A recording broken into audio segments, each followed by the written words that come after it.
Good day mga kahabi. So ito, magde-deworm tayo. Tatry natin itong product ng City Williams sa ating kalapate. So pwede ba siya gamitin?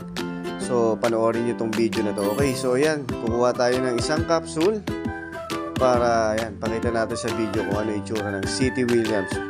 So City Williams pwede natin gamitin sa mga aso, pusa, sa mga manok, sa mga chick, then sa ibon. Yan, sa pigeon, and then sa mga African lovers, pwede mo rin siyang gamitin. So, ito, ang ginamit natin yung City Williams na dewormer.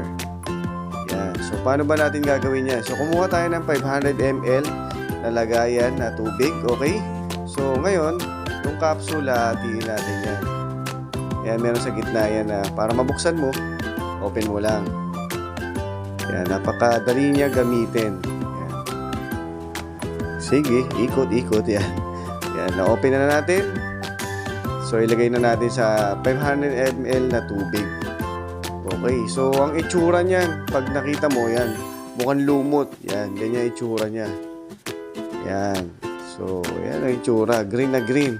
So, cover natin, then shake natin. Okay. A few moments later. So, yan na. Ito na yung lagayan ng tubig ng ating kalapate na si Pete. So, yan. Ilagay na natin siya. So, kita mo, ang dami pang sobra, di ba? So, tinry natin yan sa African lovers tsaka dun sa ating kakatail. So, yan. Ilagay na natin. So, sobrang busy ko. Hindi ko na na-video yung pagkain tsaka pag-inom niya ng tubig. Pero, ininom naman niya. Alright? So, ito yung result ng ating na-deworm na natin siya. Sobrang ganda ng kumain. Ang ganda ng katawan.